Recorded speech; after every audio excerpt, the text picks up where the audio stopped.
Pessoal, dando sequência à nossa série de mensagens, eu começo.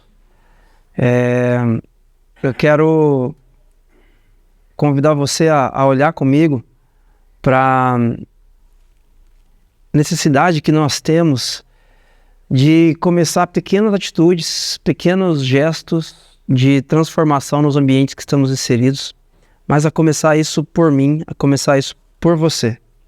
Grandes transformações muitas vezes são esperadas do Estado, do governante A, B ou C. Agora, esse governante então vai fazer o que deve ser feito, até que enfim temos um representante dessa ou da outra classe e isso vai ser feito, vai ser realizado. E nós estamos sempre esperando enquanto sociedade que um governante ou outro, ou que a igreja enquanto instituição, ou que uma associação ou outra de pessoas irá fazer o que precisa ser feito. Nessa série de mensagens nós temos conversado a respeito de coisas que precisam ser feitas sim, para que a nossa sociedade seja transformada, para que o seu casamento seja transformado, para que a sua família seja transformada, para que o ambiente onde você trabalha seja completamente transformado, mas não a começar pelo governante ou por uma instituição ou outra, a começar por você. Você já deve ter brincado com algumas crianças quando você era criança, ou visto uma criança brincando aí recentemente, crianças brincando e elas, depois que alguém propõe uma brincadeira, uma delas levanta a mão e diz: eu começo. Eu começo, papai. Eu começo, mamãe. Vocês já viram essa cena? A gente já viu, né? E é essa cena que eu tenho em mente quando nós propomos esse tema aqui. Que começa em mim, que começa em você. Ponto de transformação. Por que isso é importante? A sabedoria bíblica fala pra gente a respeito de algo que a teologia chama de cocriacionismo.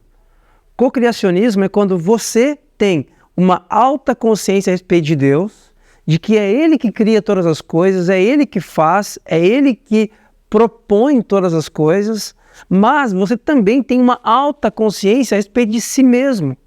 E você sabe que aquilo que Deus faz, Ele usa você para fazer, para que o ambiente onde você está inserido ou inserida no seu trabalho deixe de ser tóxico e passe a ser saudável.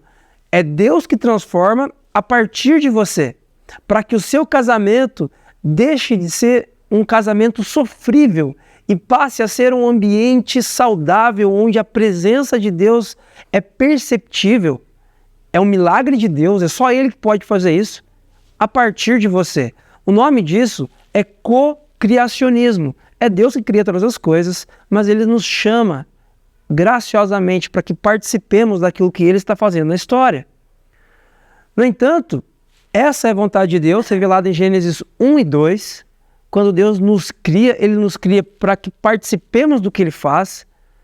No entanto, a Bíblia também fala que em Gênesis 3 algo aconteceu, algo deu errado. A Bíblia chama isso de pecado.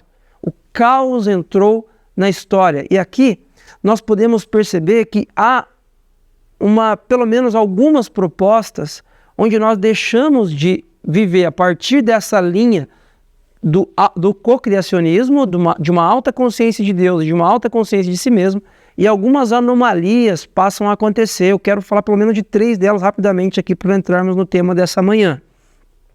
A primeira delas é o que nós podemos chamar de humanismo, ou até você poderia entender isso aqui como como um narcisismo. Você pensa tanto em você pensa tanto em si mesmo, em si próprio, e você... Por quê? Porque você tem uma alta consciência a respeito de si mesmo. Quadrante inferior direito. Uma alta consciência a respeito de si mesmo. No entanto, uma baixa consciência a respeito de Deus. Tudo depende de você. Então você espera muito de si mesmo e se frustra consigo muitas vezes porque você tem uma alta consciência a respeito de si mesmo. Tudo depende de você, a sua história depende de você. Esse é o humanismo.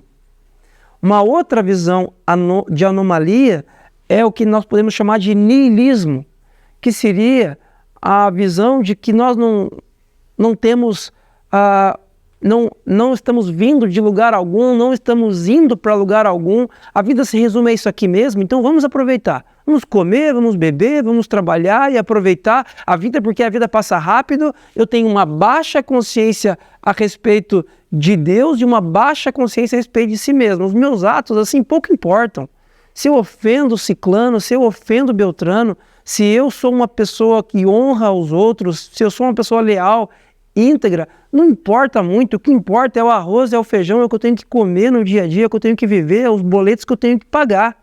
Porque a vida passa assim e é cada um por si e Deus por mim. Uma baixa consciência a respeito de si mesmo e uma baixa consciência a respeito de Deus. Existe ainda uma terceira visão nessa linha de anomalia, que é o que nós podemos chamar de fatalismo, que está presente em muitas comunidades cristãs especialmente, que é uma baixa consciência a respeito de si mesmo, no entanto, uma alta consciência a respeito de Deus. O meu casamento, ele foi por água abaixo. Nós não estamos bem, eu e minha esposa, nós nos separamos, mas quer saber? Foi vontade de Deus. Foi Deus que quis assim. Eu sou uma pessoa que eu não consigo perdoar as outras, as coisas que acontecem comigo, eu levo muito a sério, eu levo para o coração, eu não tenho facilidade para perdoar, mas quer saber? Deus que me fez assim. É Deus que me fez desse jeito. Talvez Ele quis, talvez Ele queira que eu seja dessa forma. Quando nós olhamos a partir dessa perspectiva, nós temos uma alta consciência a respeito de Deus, no entanto, uma baixa consciência a respeito dos nossos atos, do que os nossos atos geram, o que as nossas ações nutrem nos ambientes onde estamos inseridos. Deus convida a mim e a você para esse cocriacionismo. No primeiro domingo dessa série de mensagens nós falamos sobre honra. Domingo passado nós falamos sobre lealdade. Hoje eu quero convidar você para refletirmos a respeito do tema integridade em uma cultura fake. Integridade em uma cultura onde a vida falsa, onde a vida dupla, ela é permitida, ela é até aceita. E eu faço uma pergunta para você para a gente começar a nossa conversa aqui nessa manhã. Quem é você? Quem é você? Se você pudesse responder da maneira mais sincera possível, quem é você quando o despertador toca e você precisa levantar para ir para o trabalho? Quem é você quando você chega em casa depois de um longo dia de trabalho e encontra a sua família? Quem é você no trânsito? Quem é você quando você está sozinho? Quem é você quando você está com fome? Essa pergunta é difícil. Quem é você quando ninguém está olhando? Perceba, eu não estou perguntando quem você acha que é. Quem você pensa, racionaliza que é, não é a questão.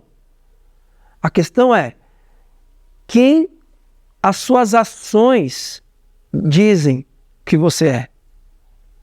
Quem você é? A humanidade sempre teve dificuldades em responder esse tipo de pergunta a respeito da existência. Mas nós, neste tempo de redes sociais, como a gente viu aqui nesse vídeo, nós temos ainda mais dificuldade. Nós temos ainda mais dificuldade de responder a essa pergunta a respeito de quem nós somos. Talvez você diga, mas eu não uso essa ou outra rede social, mas você usa o WhatsApp. Alguém que não usa o WhatsApp? É uma rede social. E você já está inserido na rede social. Se você usa o Instagram, o Facebook ou outra rede social, você vive esse ambiente, e isso diz respeito à fala da nossa sociedade. Não a respeito de você enquanto indivíduo, fala da nossa sociedade, nós estamos inseridos nisso. E quando a gente olha para um vídeo como esse que a gente acabou de assistir, aquilo ali soa como novidade para você? Aquilo que você viu no vídeo soa como, puxa, eu nunca tinha pensado nisso? Não, é apenas algo que a gente pondera e conclui a respeito de algo que a gente já vem vendo, que a gente já vem percebendo nas redes sociais, no comportamento humano, não é verdade? E as redes sociais, elas são um fenômeno do nosso tempo. Algo interessante que surgiu, você que é do tempo do Orkut, sabe que, poxa, quando isso surgiu, eu lembro que eu encontrei inúmeros amigos que eu não via há anos. Foi muito legal. E hoje a gente tem isso, eu tenho contato com... A minha avó, ela faz esse ano 94 anos. E ela usa o Facebook. E eu fui para Brasília recentemente e a gente estava lá conversando, ela está morando em Brasília no momento, e ela coloca o fone de ouvido para poder conseguir ouvir ali os vídeos, as coisas, e ela fica ali no iPad, assim, mexendo e interagindo. Interessante, as redes sociais, de certa forma, elas cumprem um papel de nos aproximar uns dos outros, mas nós não podemos fechar os olhos para essa realidade que também nos adoece. Você constrói um personagem a respeito de quem você gostaria de ser e você expõe ali nas redes sociais. Por um lado, isso é normal. Afinal de contas, também ninguém quer que você fique postando tudo que está errado na sua vida. E os piores momentos, e fique lamentando ali, torne as redes sociais um muro de lamentação. Também não é essa a ideia. Só que ela nos instiga, de certa forma, a essa cultura fake, a essa cultura falsa de que você projeta ali algo que você gostaria de ser e você vai se perdendo dentro das personalidades que você mesmo cria. E quando eu te pergunto quem você é, você tem uma real dificuldade em responder essa pergunta. Porque são tantas personalidades, são tantos personagens que eu e você criamos, que você mesmo se pergunta, poxa, é verdade, quem eu sou? Quem eu sou? E é interessante que as redes sociais ainda nos instigam, porque existe algo chamado algoritmo, né? Então, se você postar várias vezes durante o dia e produzir um conteúdo que a rede social entenda ser relevante, ela entrega mais a sua postagem.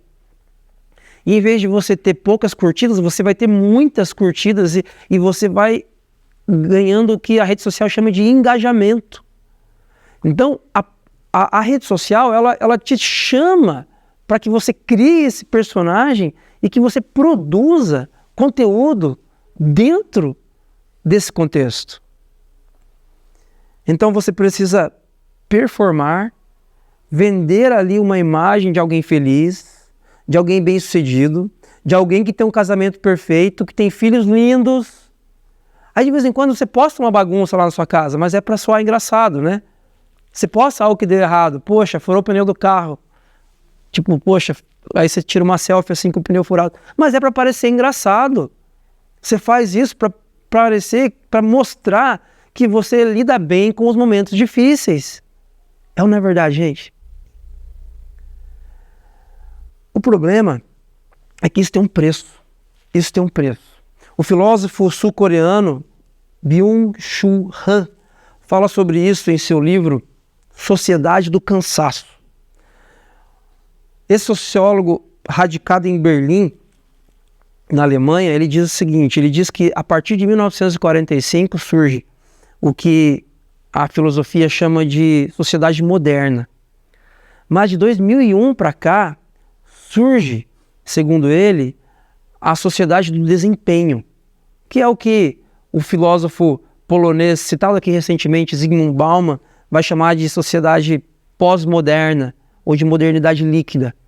Mas esse filósofo sul-coreano vai chamar isso de sociedade do desempenho. Eu acho muito interessante essa análise dele, porque ele vai dizer que essa sociedade do desempenho, ela gera em mim e em você um cansaço, um interminável cansaço. Por quê? Porque você é convidado a produzir o tempo todo. É ou não é verdade? Você é convidado a produzir até nas férias. Porque nas férias você tem que postar que você está lendo um livro desse tamanho. E mostrar para as pessoas que trabalham com você que você não perde tempo. Você é proativo, você trabalha bastante, você produz até quando ninguém está produzindo. Você dorme tarde, você acorda cedo. E nos momentos de intervalo você tem tempo ainda para brincar com seus filhos. Porque você é praticamente um herói. E as redes sociais, elas não são a causa disso, mas elas são um instrumento por meio do qual você torna esse ritmo alucinante público. É ou não é? Olha o que ele diz em seu livro Sociedade do Cansaço. Ele fala assim, ó, a sociedade do cansaço produz depressivos e fracassados. É essa imagem que a gente tem daqueles personagens que aquele vídeo mostrou pra gente, né? Eles tentam passar uma imagem bonita, pomposa, de trabalho, de atividade física, de saúde emocional, física, mas na verdade o que o vídeo passa pra gente é um bando de gente doente, não é? É fácil eu olhar para aquele pessoal naquele vídeo e constatar que eles estão doentes. Difícil é olhar no espelho e perceber que eu estou doente. Difícil é nós fazermos isso e darmos um passo à frente na direção do eu começo. Vamos construir algo diferente? Vamos caminhar a partir de um ritmo diferente, em uma direção, com companhias diferentes? Quando optamos por performar nas redes sociais, apresentando uma vida que não existe, acabamos por expor a nossa verdadeira religião, cujo Deus é quem nós vemos no espelho diariamente. A sociedade do desempenho, segundo esse filósofo sul-coreano, ela é uma sociedade que deixou de guerrear contra o outro. Porque em 1945 em diante, pós-Segunda Guerra Mundial, essa nação se levanta para destruir essa nação aqui. Uma nação se levanta contra a outra.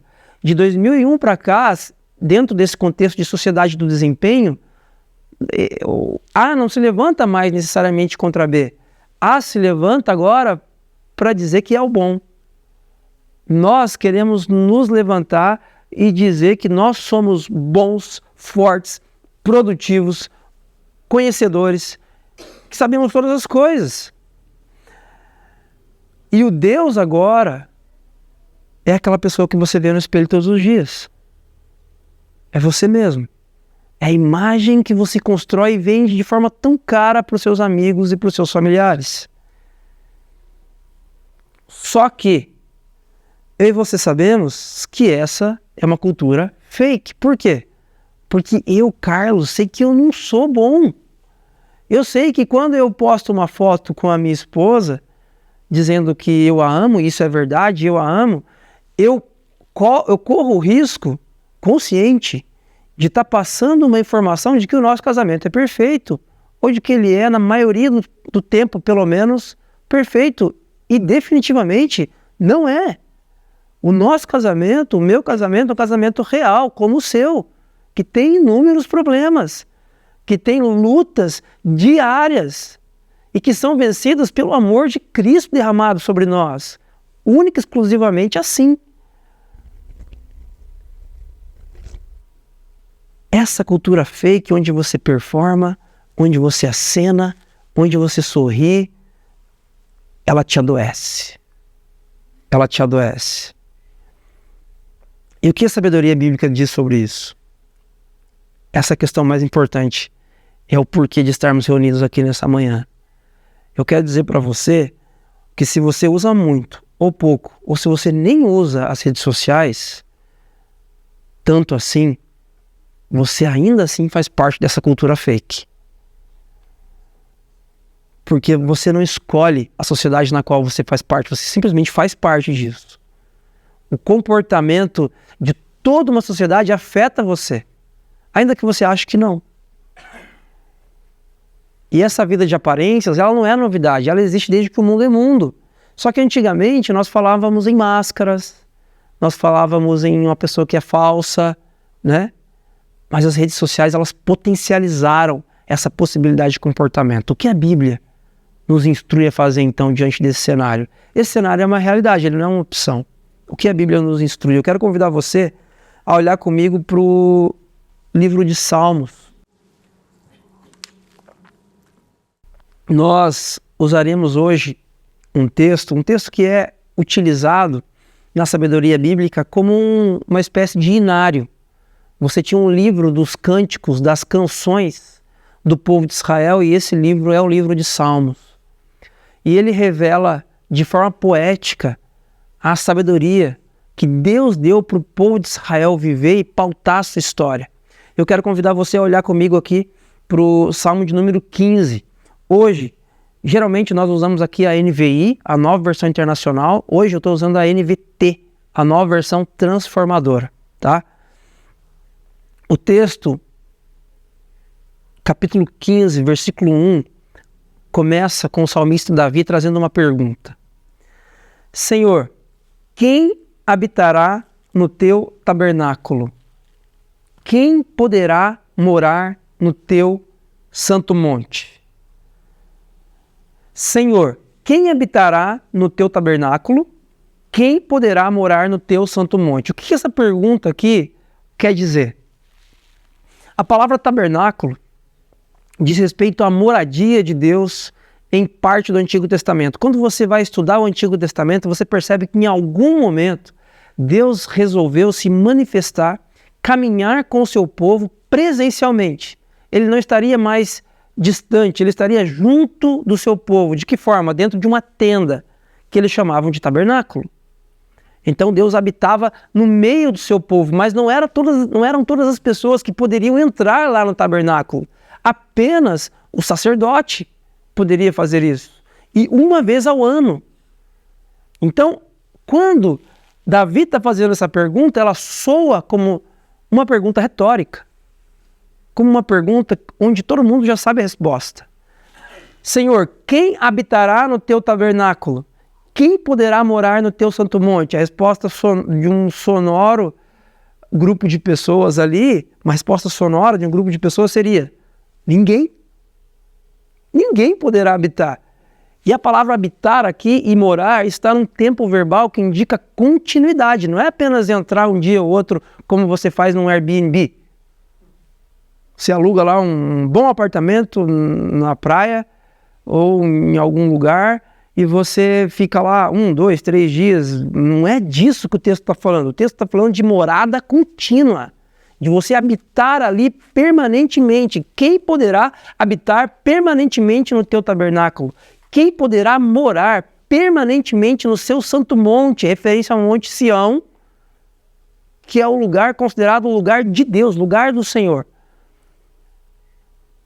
Na Bíblia, a Mensagem, uma paráfrase do pastor Eugene Peterson, ele faz a pergunta aqui: quem poderá jantar na sua casa? Quem será convidado para jantar na sua casa, Deus? Falando desse versículo aqui, porque a ideia é essa. Quem vai permanecer na intimidade de Deus? Quem pode? A resposta que o povo de Israel daria a essa pergunta é: ninguém. Ninguém é capaz de morar. Ninguém é capaz de habitar no seu tabernáculo, na sua tenda, na sua intimidade. É como se eu perguntasse aqui nessa manhã: quem de nós aqui não vive em nenhum momento a partir de uma imagem irreal? Quem de nós aqui não é, em algum momento, fake? Alguém aqui pode erguer a mão e dizer assim: não, eu sou o tempo inteiro real, legítimo. Eu sou o tempo inteiro íntegro. Todos nós aqui diríamos: não, eu não posso dizer isso. É mais ou menos a resposta que o povo judeu daria a essa pergunta, feita pelo salmista Davi. Mas Davi propõe uma resposta aqui interessante no versículo 2, parte A. Ele diz: quem poderá habitar no tabernáculo? Quem poderá morar no santo monte, permanecer na intimidade de Deus? Ele diz: aquele que vive com integridade. E, gente, isso aqui é fantástico. Porque, assim, isso aqui não tem a ver com perfeição. Isso aqui não tem a ver com você ser sem defeitos. Isso aqui tem a ver com você ser inteiro. Com você ser íntegro, ser íntegra. A palavra integridade, aqui no hebraico, vem dessa palavrinha aí, tamim, que significa o que é inteiro, completo, perfeito. Mas perfeito não no sentido de não ter defeitos, como se você estivesse pensando em algo completamente excelente, na melhor coisa do mundo. Não, é como se você olhar para esse copinho aqui, ó, de plástico descartável. Esse plástico que tem um valor, esse copinho tem um valor ínfimo, não é verdade? Mas dentro do que ele se propõe a ser, ele é perfeito. Ele é inteiro, plenamente acabado. Ele é completo. Não está faltando nada aqui, certo? Não é um grande copo, não é uma peça cara, mas ele é inteiro. É essa a ideia da palavra integridade. A palavra integridade aqui não tem a ver com uma pessoa sem defeitos no sentido de sem pecado. Uma pessoa perfeita o tempo todo, não. Mas uma pessoa perfeitamente presente, inteira, sem emendas. Sem emendas. Essa pessoa pode permanecer, pode habitar permanentemente na intimidade do Pai, na intimidade de Deus. A grande questão é: quem de nós é íntegro? Quem de nós não tem emendas? Quem de nós é uma coisa só quanto às palavras e às ações? A integridade fala muito disso, de você ser a mesma pessoa quanto ao seu discurso, também quanto às suas ações. Você ser uma pessoa só, que pode ser lida, pode ser percebida em todo e qualquer ambiente da mesma maneira. Integralmente, sem emendas, sem Peraí, não estou conseguindo entender bem o que você está fazendo aqui, porque não tem nada a ver com o que você disse outro dia. A integridade é uma coisa só sendo proposta, não significa que você não tenha defeito, significa que você está inteiramente presente diante de Deus, sem emendas. Faz sentido, gente? Quem de nós é íntegro? Nenhum de nós. Nenhum de nós. Todos somos fakes, todos somos falsos de alguma maneira. O pecado fez isso com a gente. É isso que a Bíblia conta a meu e a seu respeito.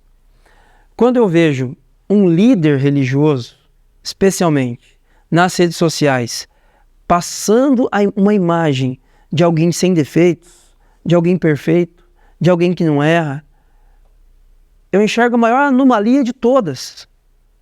Porque justamente essa pessoa que diz ter uma intimidade com Deus, que diz conhecer a sabedoria bíblica e ter um relacionamento com Jesus, deveria saber que aquela proposta de personagem beirando a perfeição não existe. É uma impossibilidade. Pior, é uma mentira. E beira a má fé. Beira a má fé. As redes sociais, elas cumprem um papel importante, mas cuidado. Cuidado para não ser quem você não é. E mais do que isso, cuidado para não ser influenciado por pessoas que também não são. Cuidado para não beber conteúdo de gente que vive um personagem. Falso, falso, falso, como o ar do ar-condicionado. É interessante que quando o salmista faz a pergunta no versículo 1, quem poderá habitar no tabernáculo? Quem poderá morar permanentemente na intimidade do Pai? A única resposta possível aponta apenas para um homem. O livro dos Salmos, ele está onde? Dentro da sabedoria bíblica. Esse primeiro símbolo aqui fala da criação, Gênesis 1 e 2. Deus veio na nossa direção para nos criar. O segundo símbolo, esse X, fala do pecado, a desconexão do ser humano para com Deus, que trouxe caos para toda a humanidade. O terceiro símbolo fala de Israel, a partir de Gênesis 12, quando Deus chama Abraão para que a partir de Abraão surgisse uma nação que fosse luz para as outras nações. Então o livro de Salmo, ele surge nesse contexto aqui. Deus chamando um povo para ser luz para as nações. E nesse momento, o povo de Israel espera pelo Messias. A palavra Messias significa ungido. Israel espera por aquele que tornará novas todas as coisas. Espera por aquele que poderá habitar permanentemente na presença do Deus Criador, poderoso. E é então que a humanidade tem certeza de que essa pessoa veio. É quando Jesus vive uma vida perfeita, é quando ele morre na cruz e quando ele ressuscita 3 dias depois, que a humanidade tem convicção de que o Messias veio. Aquele que pode habitar permanentemente na intimidade de Deus, aquele que pode habitar, morar permanentemente no tabernáculo, no santo monte do Pai, é Jesus. Ele é íntegro. A integridade que eu e você não temos, a inteireza que eu e você não temos, Jesus tem. Jesus vive isso perfeitamente diante do Pai e ele é aceito diante do Pai. E hoje nós vivemos essa realidade aqui, a realidade da seta virada para frente. Nós somos o novo Israel, o povo de Deus, a igreja em missão. É interessante que quando Jesus morre, vive uma vida perfeita e ressuscita 3 dias depois, a ressurreição é a chancela de que Deus aceitou o sacrifício dele. E ele então pode viver permanentemente no tabernáculo, na intimidade de Deus.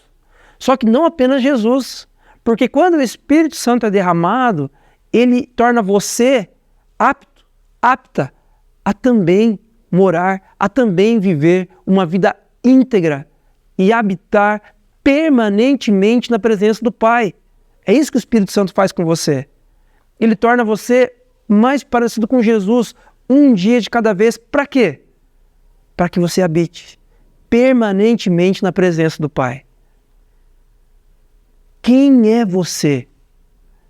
Quem é você? A resposta para essa pergunta não precisa apontar para uma pessoa perfeita. A sabedoria bíblica diz que Deus conhece, você sabe que você é pecador, que você é pecadora. Você não surpreende Deus com suas falhas. A resposta para essa pergunta é: Deus, eu sou esse cara falho, eu sou pecador, mas eu estou aqui inteiro quebrado, inteiro trincado, mas inteiro na tua presença. O teólogo do século XVI, João Calvino, dizia que para conhecermos a Deus, nós temos que nos conhecer primeiro. Para você habitar na presença de Deus, eu quero convidar você nessa manhã a reconhecer as suas falhas, a reconhecer a sua hipocrisia, a reconhecer as falsidades que permeiam o seu coração e a sua mente. E quando você reconhece isso, em vez de você ser afastado de Deus, não. Pelo contrário, por causa do sacrifício de Jesus, você se torna apto a entrar e permanecer, habitar, morar na intimidade do Pai, na intimidade de Deus. O que antes era impossível, agora é possível.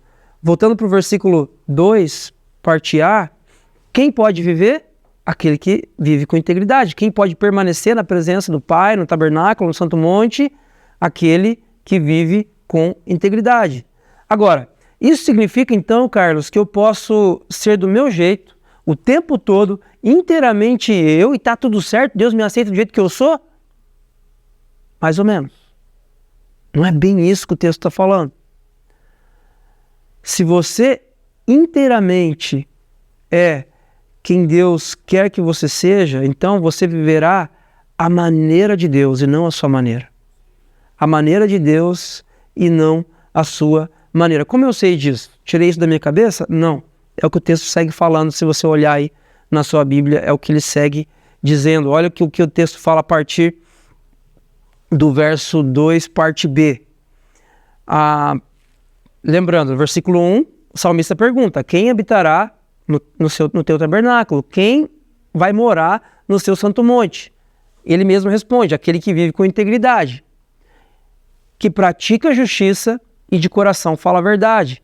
Aquele que não difama com sua língua, não faz mal ao próximo, nem lança injúria contra o seu vizinho. Aquele que a seus olhos tem por desprezível ao que merece reprovação, mas honra os que temem o Senhor. Aquele que jura o que prometeu, mesmo com prejuízo próprio. Aquele que não empresta o seu dinheiro com usura, nem aceita suborno contra o inocente. Agora presta atenção. Se você tiver a pachorra de contar quantas expressões daqui para baixo, ó, tem em negrito, você vai perceber que existem 10 expressões. Davi aqui está fazendo uma referência intencional a algo que tem lá em Êxodo 20, que nós chamamos de os 10 mandamentos. A ideia de Davi é a seguinte: se você for íntegro, se você for inteiro na presença de Deus, mas eu tenho um pecado, tenho uma trinca aqui, não tem problema, Deus ele sabe que você é pecador, que você é pecadora, mas esteja inteiro na presença dele, inteiro, íntegro, completamente você na presença de Deus. Se você fizer isso, na presença de Deus você vai ser transformado e você vai ter aptidão, capacidade para fazer a vontade de Deus, para obedecer a Deus, coisa que você não tinha antes. Você vai poder praticar aquilo que agrada o coração de Deus. Se você voltar para Êxodo 20, você vai perceber que os 10 mandamentos, eles não são uma palavra de Deus para o povo de Israel, para que o povo de Israel seja liberto do Egito. Não. Porque os 10 mandamentos, eles vêm depois da libertação. É porque vocês já foram libertos que eu vou dar essas 10 palavras de liberdade para vocês aprenderem a viver. Aqui é a mesma coisa. Porque você já está na presença de Deus, porque você já está inteira, aceita na presença, na moradia de Deus, é que a presença de Deus vai transformar você para que você viva de forma leve, verdadeira e que glorifique ao Pai. Faz sentido, gente? Isso é graça, isso é um presente de Deus para mim e para você. Se você quiser me conhecer, você não vem aqui no Ático aos domingos. Você vai na minha casa. A gente vai tomar um café lá, a gente vai almoçar, vai jantar juntos. E um dia de cada vez você vai perceber que eu tenho um monte de defeitos. Assim como você. Um monte de falhas. Mas as nossas falhas, elas nos surpreendem a Deus. E mais, Deus deu um jeito para elas. Deus enviou seu Filho Jesus. Jesus é o jeito de Deus para as suas falhas. Ele morreu na cruz, ele pagou o preço que você jamais conseguiria pagar. Agora o meu papel e o seu papel é nos apresentarmos diante de Deus exatamente como somos. Não precisa pôr filtro. Sabe quando você tira aquela foto, ficou legal, mas tá parecendo uma imperfeiçãozinha assim? Aquela ruguinha assim, tá insistindo em aparecer. Aí o que você faz?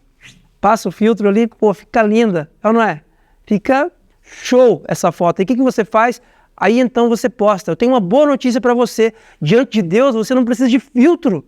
Não precisa de aplicativo para melhorar seu rostinho, para melhorar o seu coração, a sua mente, a sua alma. Você só precisa se apresentar inteiro.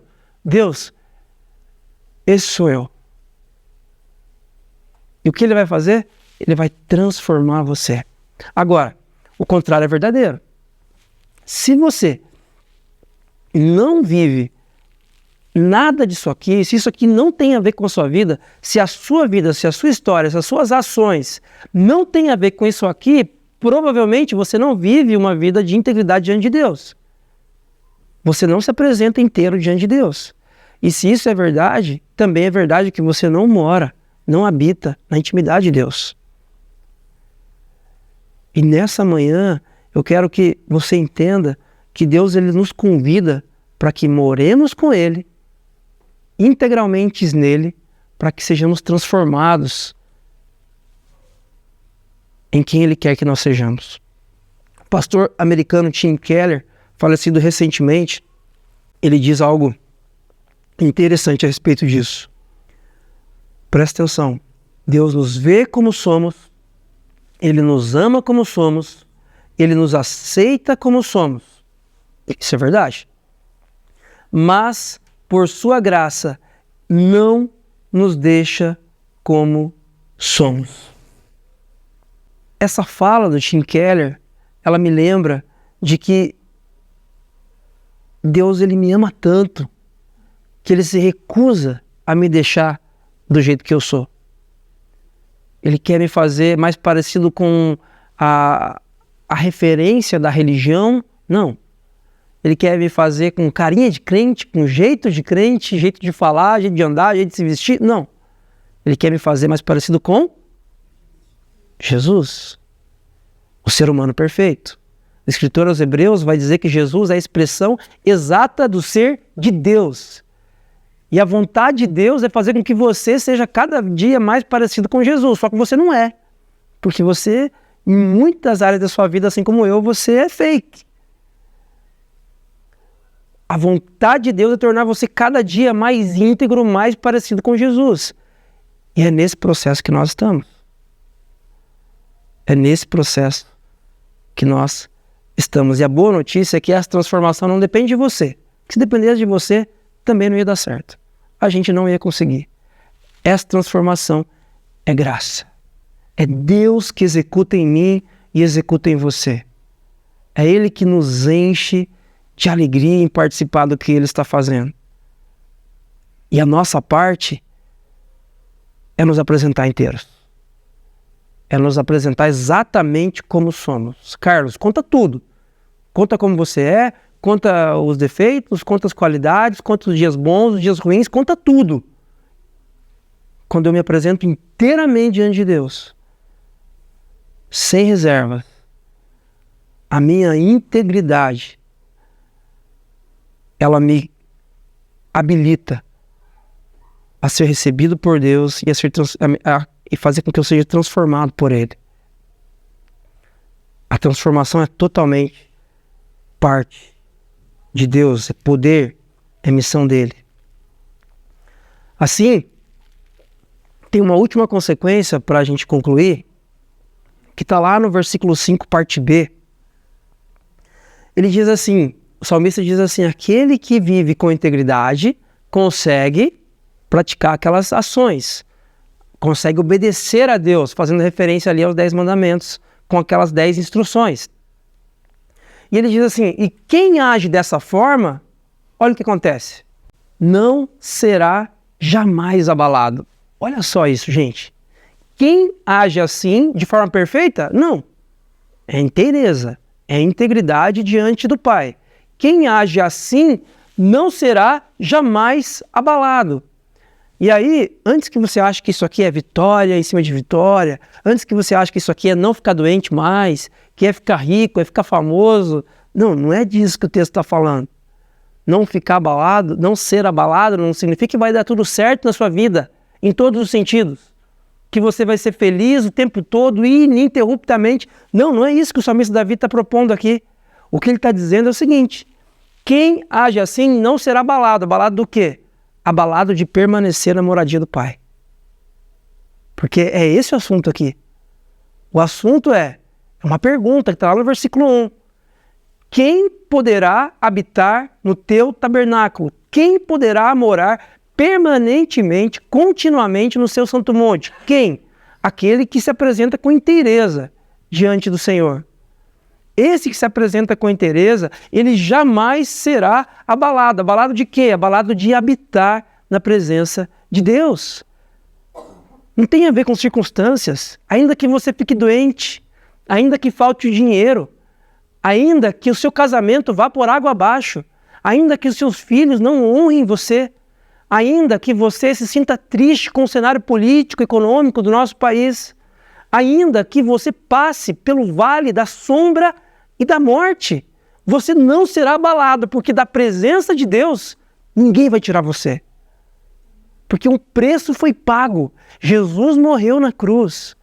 Ele foi íntegro do início ao fim, para que eu e você pudéssemos permanecer em paz na presença do nosso Deus.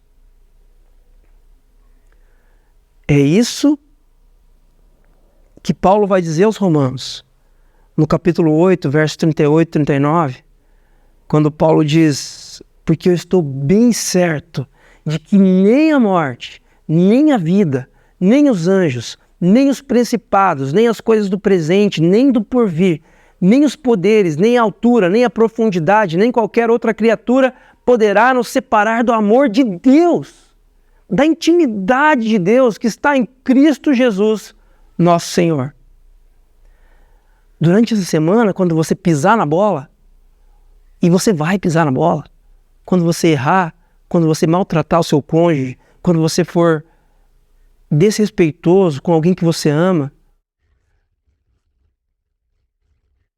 ainda assim, você estará permanentemente na presença do Pai, desde que você esteja inteiro, inclusive com seus defeitos, inclusive com suas falhas. Deus, eu me arrependo. Deus, eu errei. Deus, eu maltratei meus filhos. Deus, eu fui desrespeitoso com aquela pessoa. Me perdoa, confesse seus pecados e encontre perdão. Por quê? Porque nada pode separar você do tabernáculo de Deus. Nada pode separar você do santo monte de Deus se você se apresenta com inteireza diante do Criador.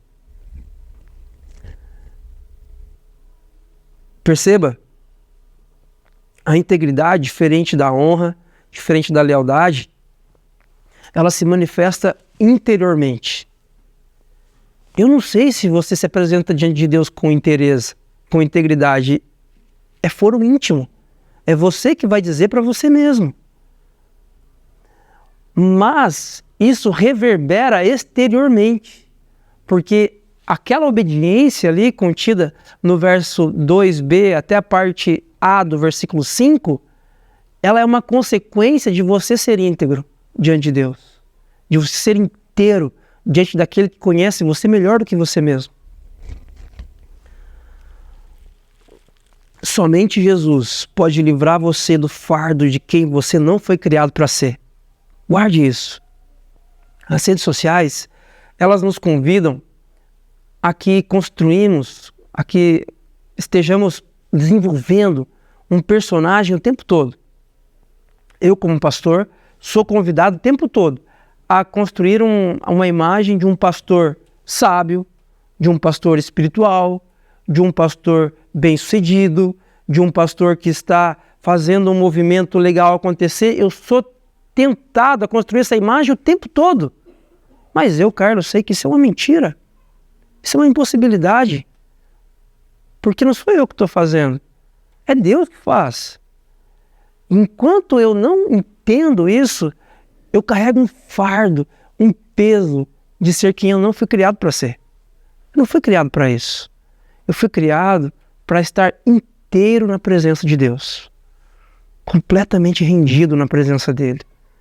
Transformado por Ele. Eu quero desafiar você nessa manhã a entender que o fato de você ser íntegro não depende de você. É um milagre, é Jesus que faz você se arrepender dos seus pecados e se apresentar diante de Deus inteiro como você é. Agora, depois que você entende isso, eu quero desafiar você a caminhar sob esse ritmo. Eu quero desafiar você a caminhar sob um ritmo de verdade, da verdade. Não de um personagem, nem seu, nem de outras pessoas que eventualmente possam influenciar você. O que a gente pode levar para casa? Primeiro, guarde isso, você não precisa mais ser escravo da cultura do desempenho e do cansaço. Você não precisa mais ser quem você não foi criado para ser. Não seja escravo da cultura do desempenho e do cansaço. O final disso é depressão e melancolia. Porque nós estamos enganando quem? Quem eu, Carlos, quero enganar? Se eu sei que eu não sou feliz o tempo todo, se eu sei que meu casamento não é 100% o tempo todo, se eu sei que a minha vida contém uma série de dificuldades assim como a sua, quem eu quero enganar com aquelas fotos nas redes sociais? Quando eu paro de me enganar, isso é libertador. 2. A integridade de Jesus é o que abre caminho para que também sejamos íntegros e encontremos morada na intimidade do Pai. Não tem nada a ver comigo. Estar na presença de Deus é possível porque Jesus está lá primeiro. Paulo vai escrever aos Colossenses, no capítulo 1, versículo 18, que Jesus ele é o primeiro. Ele é o início. A ideia de Paulo ali é de que Jesus ele é o início para que nós sejamos os outros. Jesus abre a porta da moradia do Pai, só que ele não fecha depois. Ele deixa a porta aberta e ele diz: bora, venham vocês também. Há lugar para todo mundo. Por quê? Porque a integridade de Jesus abre caminho para nós. E 3, o indicador de que verdadeiramente habitamos na intimidade do Pai são nossas ações de obediência à sua vontade. Às vezes eu converso com algumas pessoas, elas dizem assim, não, eu sou muito temente a Deus. Eu tenho Deus, cara, eu tenho Deus no coração. Não tenho igreja, assim, não participo de nada, mas eu tenho Deus no coração. Esse não é o ponto. Você dizer que tem Deus no coração e eu postar uma foto cheia de filtro lá no Instagram, as duas coisas não são verdades. O que diz que você tem Deus no coração, o que diz que você tem uma vida íntegra diante do Pai são as suas ações de obediência à vontade dele, não a sua. Integridade em um tempo de cultura fake. Esse é o milagre que o Espírito Santo está fazendo no meu e no seu coração nessa manhã. Quero convidar você a fechar os seus olhos, quero orar com você. Deus de graça, nós vivemos um momento da história onde somos convidados o tempo todo a performar, a apresentar uma imagem melhor, mais bonita, mais cheirosa, mais atraente do que quem verdadeiramente somos.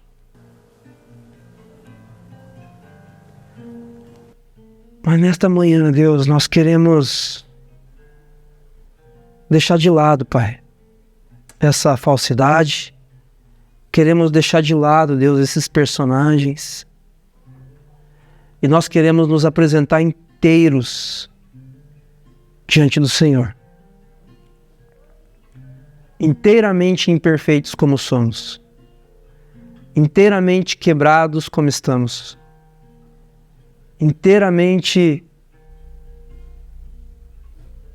doentes, Deus, como estamos. Por favor, Deus, nós nos rendemos, Pai. Nós nos prostramos. Nós reconhecemos, Pai, a nossa limitação.